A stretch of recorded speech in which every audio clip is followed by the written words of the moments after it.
Hello, Joshua Kittle, and in this episode of Mortgage Clarity, we're going to talk about APR. What is it? What is it used for? And how do I correctly use it?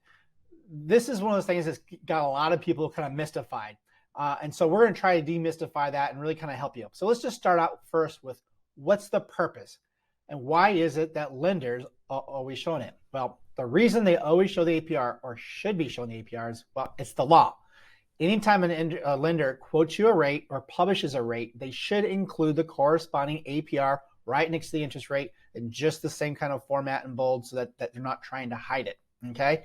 So if you're not seeing that, that's a warning right there. The purpose of APR is to try to help consumers compare multiple lenders and find out by looking at the APR which one is the cheaper lender.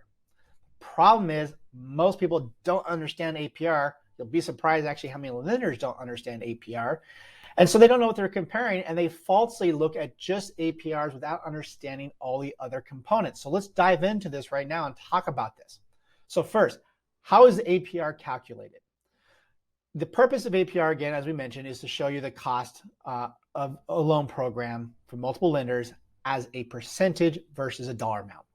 So it's taken the cost, which would include your interest cost over the projected life of the loan. So if it's a 30-year loan and you make your payment on the first day of every month, you don't pay extra, you don't pay late, you pay just exactly what is required. It adds up all that interest and puts it in a pot. Then on top of that, it adds the upfront cost that you're paying. So are you paying a discount fee to buy down that rate? If so, that gets lumped into that pot. What about the fees that your lender is charging you? Is your lender charging you an upfront like origination fee, underwriting fee, as a percentage or dollar amount? And this is fine if they are. Lenders make money, so they should be charging you something. And in fact, when you look at a lender that shows no fees, it's important to realize they are still making money. It's just kind of baked into the rate. But all lenders are doing this for to make a living. So you're going to see some type of fees, but those fees might be set up differently from lender to lender. And that's, again, what can make comparing lenders a little difficult. Other types of fees, though, would be like your escrow fee. Now, what does not get counted into your APR are fees that they would assume that if you paid cash for the house, you would still incur those costs. So for example, if you pay cash for your house, you're still going to pay taxes.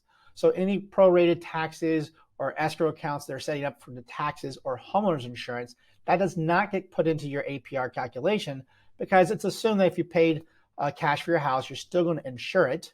That's the assumption. You wouldn't have to, I suppose, but you're definitely going to have to still pay the taxes on that.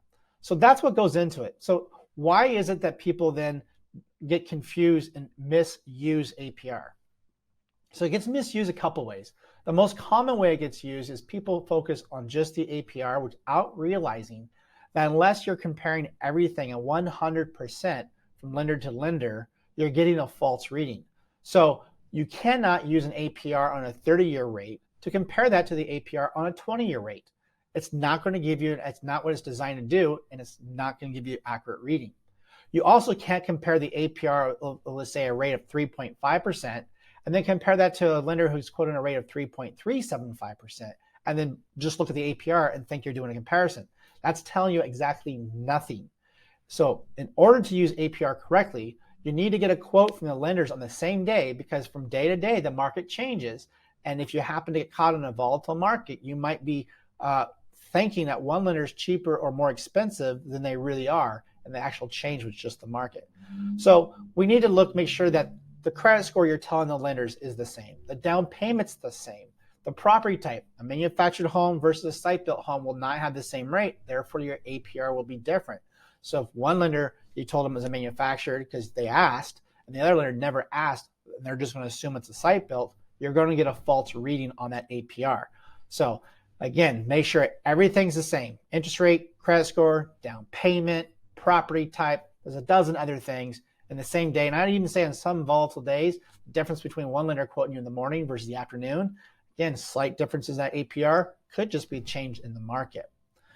So then with that in mind, the other thing I want to talk about in this video about APR is it's when you're choosing a rate, it's not just about the rate. In today's world of online lending, where all they have to sell is rate, that's what designs to get the phone to ring. A lot of consumers can be kind of led astray and are ending up overpaying for the rate that they're choosing. And what I mean by this is when you pay additional fees to buy down a rate, it takes time for you to earn back that additional that upfront cost through the additional interest savings on that loan. And that needs to be a reasonable amount of time. Unfortunately, when you look online, what they show is the rate and the APR, but they're not showing you the upfront discount fee for buying that rate down.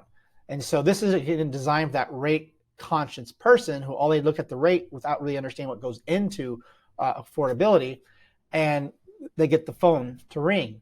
So you might be looking at a rate where they're actually charging you 2 to 2.25% of the loan amount as a fee for that rate.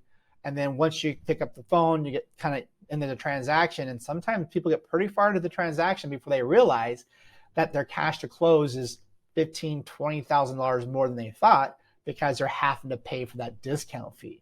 But then when the consumer decides, hey, I can't afford that, that's where then the person would say, well, hey, how about we take a higher interest rate, reduce that upfront cost? But by that time, of course, the idea is you've already made the phone call. And so it's just something to be aware. Now, I'm not saying buying down a rate's wrong. I'm saying you need to understand the cost and the trade-off benefits between paying additional fees to buy down your rate and not.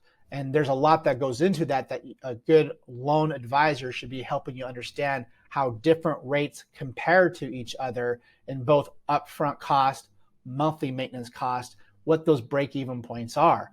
Because again, if you're going to pay additional fees to buy down the rate, you're taking that money and you're giving up the ability to use it for something else, for investments, for home improvements that could have been used to maybe just put a larger down payment down. So there's a lot of things you want to look at. And again, your lender should be able to help you understand what your interest rate is, the APR is, and then looking at multiple rates on a given day for your scenario, help you make the educated decision on what rate is best for you. So there you have it. That's what interest rates are and APR. I want the big takeaway to be this. APR is not your rate, so don't put that into your mortgage calculator. That's not how you get your payment. APR can be an effective way to help you compare multiple lenders at the same time, as long as you're comparing everything exactly the same. If not, it's not going to work. And it's not just about the rate and the APR, really. It's about cost benefit for you, for your loan, for your scenario. And again, your lender should be helping you understand that. That's it for this episode of Mortgage Clarity. If you have comments, please just put those down below. If you like it, thumbs up it, share it. We'd really appreciate that. And until next time, have a great day.